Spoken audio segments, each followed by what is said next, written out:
வணக்கம் மக்களே.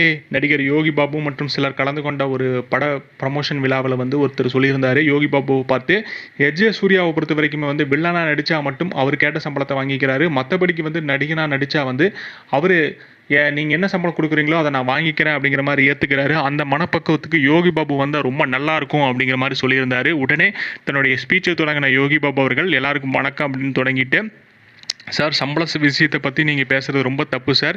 என்ன நடக்குது, எனக்குள்ளே என்ன இருக்குங்கிறது தெரியாமல் நீங்கள் பாட்டுக்கு இப்படிலாம் பேசுகிறது ரொம்ப தப்பு சார். இன்னும் யார் யாரெல்லாம் எனக்கு பணம் தரணும் அப்படிங்கிறது உங்களுக்கு தெரியுமா சார்? அது ஒரு பெரிய லிஸ்ட்டே இருக்குது.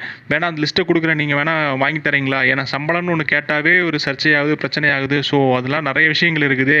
சம்பளத்தை பொறுத்த வரைக்குமே நானாக கேட்டு எந்த சம்பளத்தையும் வாங்குறதில்ல, அது என் கையிலையுமே இல்லை.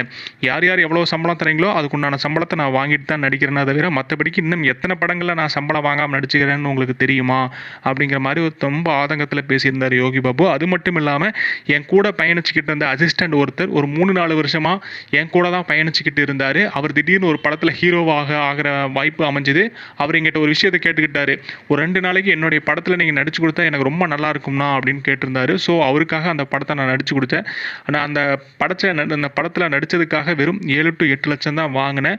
ஸோ இந்த மாதிரி நிறைய விஷயங்கள் போயிட்டு இருக்குது. நீங்கள் அது தெரியாமல் நீங்கள் இப்படி பேசுறது ரொம்ப மனசு சங்கடப்படுத்துகிற மாதிரி இருக்குது.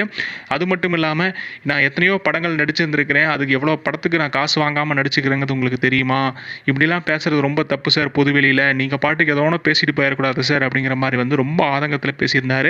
மேலும் தன்னுடைய சேலரி சம்மந்தமான இஷ்யூவுக்கு ஒரு முற்றுப்புள்ளி வச்சிருக்கிறாருன்னே சொல்லலாம். காரணம், கடந்த காலங்களில் நிறைய விஷயங்களை கான்ட்ரவர்சியில் அடிபட்டார். தினமும் 1 கோடி ரூபா சம்பளம் கேட்குறாரு, பல லட்சம் ரூபா சம்பளம் அடாவடி பண்ணுறாரு அப்படிங்கிற மாதிரி யோகி பாபு மேலே எழுந்த விமர்சனத்துக்கு முற்றுப்புள்ளி வச்சிருக்கிறாருன்னே சொல்லலாம். இது போன்ற தகவல்களை அறிந்து கொள்ள நம்மளுடைய சேனலை மறக்காமல் சப்ஸ்கிரைப் பண்ணிட்டு பாருங்க. Until டாடா பாய்.